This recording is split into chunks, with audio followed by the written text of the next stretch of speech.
සුපම සුප දවසක් වේවා මගේ යාළුවෝ හැමෝටම. දවසින් දවස ගෙවිලා යන මේ ජීවිතේ සතුටින් ගෙවන තවත් එක දවසක් තමයි මම මේ චූටි වීඩියෝ එකෙන් අරගෙන එන්නේ.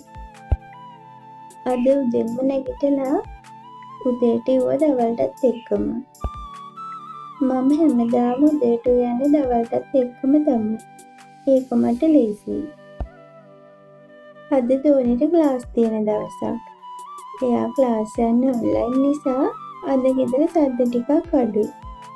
චූටි දුවනවා අද ටිකක් වැඩිපුර නිදින දවසක්. අද ඉස්කෝලේ නෑනේ ඒක නිසා. දෝනි කෑම කන්නේ ඉන්ටර්වල් එකට. ඒක නිසා අපි දෙන්න කන්න තමයි දැන් හදන්නේ. කාලේ ඉවර වෙලා කරන්න වැඩ ටිකක් තියෙනවා අපි දෙන්නට. මේ පොල් සම්බෝල එක මම ටිකක් වැදලා අරගත්තා. දවල්ටත් ගන්න ඕනිනේ. අද අපිට තියෙනවා කරවිල වැඩි කරලා ලණු ටිකක් අදින්න. මෙතන උස වැඩි නිසා මට ඒ වැඩේ කරගන්න බැරුව තමයි හිටියේ. නිවාඩුවට ගෙදර ආවට ගෙදර ආපු දවසට වැඩ ගොඩක් කරන්න තියෙනවා මගේ මහත්තයාට. මේ දවස්වල ගස්වල කොළ වැටෙන කාලෙන්නේ. අතු ගාලා ඉවරයක් නෑ. අතු ගාලා හැරිලා බලනකොට ආයෙ කොළ වැටෙනවා. අපේ මේ වෙහෙපිලි වලත් කොළ පිරීලා. ඒවා අයින් කරන ගමන් තමයි මේ ඉන්නේ. මේ මගේ මහත්තයා ඊයේ ගෙදර එනකොට ගෙනාපු චූටි සුකුරුත්තම් බඩු ටිකක්.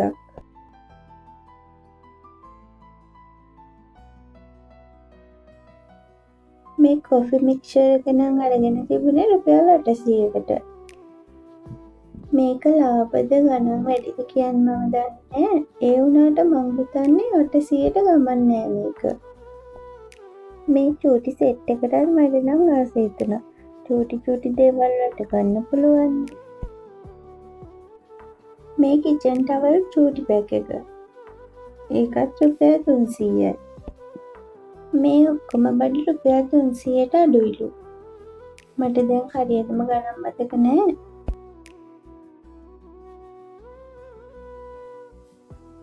අපි අනේනකොට සමහර තැන්වල ක්වොලිටි බඩු හරි අඩුවට තියෙන තැන් තියෙනවා. මේ පාර අපේ දෝනිට හම්බුණු සපත්තු වවුචරයට ගත්ත බෑග් එකක්. අවුරුද්ද මුලම එයාලා දෙන්නට බඩු ගත්ත නිසා මම හිතුවා බෑග් එකක් අරන් තියන්න. පස්සේ දවසක උනත් ගෙනියන්න පුළුවන්. මේවත් එක්කම හොඳට කැපෙන පිහියක් ගෙනල්ලා තිබුණා. ඒ පිහියට ගාඩ් එකක් දාලා තමයි තිබුණේ. ඒත් අපේ චූටි දුව ඒක බලන්න එළියට අරගෙන ඇතුළට දාලා වහන්න යද්දි අතත් එක්කම කපාගෙන තමයි වහලා තියෙන්නේ. ඒ පිහිය මෙතන නෑ අයින් කරා. දැන් මම යනවා කුස්සිය පැත්තට. අද මම හදනවා එළවලු රොටි. අපේ චූටි දුව ආසම කෑමක්. පිටි වලට සීනි ටිකක්, ලුණු ටිකක්, මන් දැම්ම ෆ්‍රෙෂ් මිල්ක් ටිකකුත්. ඒ කරලා හොඳට කවලම් කරලා අනවගන්න. මද රසනේ උණු වතුර ටිකක් දාලා තමයි අනාගන්නේ. මං විනාඩි 5ක් විතර හොඳට අනාගත්තා. මෙන්න මේ වගේ අතේ ඇලෙන්නේ නැති ගානට තමයි අනාගන්න ඕනේ. පිටි මිශ්‍රණය ටික වෙලාවක් වහලා තියලා අල මිශ්‍රණය හදා ගන්නවා. අල කරියකට අද මම දැම්මේ ලින්න මාළු. සැමන් වලට වඩා ලින්න මාළු එකතු කරගත්තාම අල කරියක හරිය රසට හදා ගන්න පුළුවන්.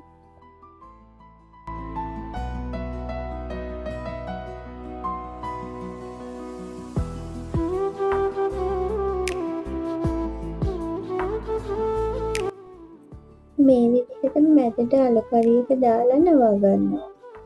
මේ පිටුමුලිය ෆ්‍රෙෂ් මිල්ක් දාපු නිසා තමයි හරි සොෆ්ට් එකට තියෙනවා. ගෙදර හැමෝම ඉන්න දවසට මේ වගේ චූටි කෑම ගෙදරම හදාගන්න පුළුවන් නම් පිරිසිදුව හෙල්දි විදිහට බබාලට දෙන්න පුළුවන්. අනිත් එක චූටි කෑම හදන්න ලොකු වෙලාවක් යන්නේ නැහැ. හරි ඉක්මනට රසට හදාගන්න පුළුවන්. මේ ගෙදර නම් මම නිතරම චූටි කෑම ජාති හදනවා. රොටි තටිය රිපේ තියලා තෙල් ටිකක් දාලා රොටි ටික දාලා පොච්ච ගන්නවා. මේ විදිහට හදාගත්තත් ඕනි කෙනෙකුට කන්න පුළුවන්. තෙල් දාන්න චුට්ටයිනේ. එළවලු රොටි පුච්චනකොට අඩු ගින්දරේ තමයි හදාගන්න ඕනේ. නැත්තම් ගර වෙනවා. මේ වගේ තුන් පැත්තම පුච්ච ගන්න ඕනේ. අල්ලනකොට ටිකක් පරිස්සමට අල්ලන්න ඕනේ. නැත්තම් අත පිච්චෙනවා. ඔන්න ඉතින් මේ තියෙන්නේ ගොඩක් තෙල් අඩුවෙන් රස විදියට හදාගත්ත එළවලු රොටි ටික. දැන් ඉතින් ටිකක් නිවෙන්න තියලා රස බලන්න තමයි තියෙන්නේ. රස පාටයි නේද? ඇත්තටම හරිම රසයි. ඔයාලා චූටි වෙලාවක් අරගෙන මේ විදිහට හදලා බලන්නකෝ. මං ඉස්සෙල්ලා කිව්වේ අපේ චූටිගේ අත කැපුණා කියලා. ඒක මේ විදිහට පෙනුනට ටිකක් ඇතුළට කැපිලා තියෙනවා. ඉදිමිලත් එක්ක. මේ තාත්ති ඒක සුද්ධ කරලා බෙහෙත් දානවා. මේ වෙද්දි ටිකක් හවස් වෙලා. චූටි වැඩ කර ඉන්නකොට අද දවස යනවා චුට්ටක්වත් දැනුන්නේ නැහැ. අපේ ගෙදර හවසට බුදු පහන පත්තු කරන්නේ දෝනිලා දෙන්නා. දෝනිට තාම ක්ලාස් ඉවර නැති නිසා චූටි දුවත් එක්ක මං ආව මල් කඩන්න. ගේ වටේටම ගිහිල්ලා තියෙන මල් ගස් වලින් මල් කඩාගෙන ඇවිල්ලා ලස්සන මල් වට්ටි හදලා මල් පූජා කරන්න තමයි මේ හදන්නේ. චූටි කාලෙදිම අපේ දරුවෝ මේ විදිහට යාළුවත් කාලෙන් කොටස බුදුන් වහන්සේට වෙන් කරන්න පුරුදු වෙන එක ඇත්තටම ලොකු පින්කමක්. නනෝ සමං අන්තිතකාගතේන ඉදං පිකුන්දේ රතනං පනි නතේන ධම්මේන සමන්තිකි සාවකායේ සුදින්නානි මහම්පලානි ඉදං පිසංකේන නිංකාමිනෝ හෝතම සාසනං තේ පන්ති පන්තා අමතං විගයතින්ද කීලෝ පදවේ. දැන් ඉතින් චුට්ටක් නිදහසේ ඉන්න වෙලාව. අපිට බොන්න තේකකුත් හදාගෙන බොන්න තමයි දැන් හදන්නේ. දෝනිටත් ඒකක් ගෙනහින් දුන්නා.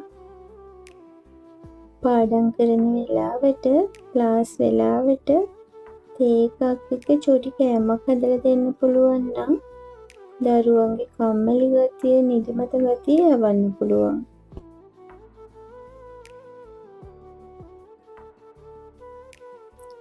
දැන් ඉතින් හවසත් වුණානේ. වීඩියෝ එක ගොඩක් දිග වැඩි වුණාද මන්දා. ඉතින් අදට ගිහින් ආයෙමත් ඉක්මනටම එන්න. ඔයාලා හැමෝම පරිස්සමෙන් සතුටින් ඉන්න.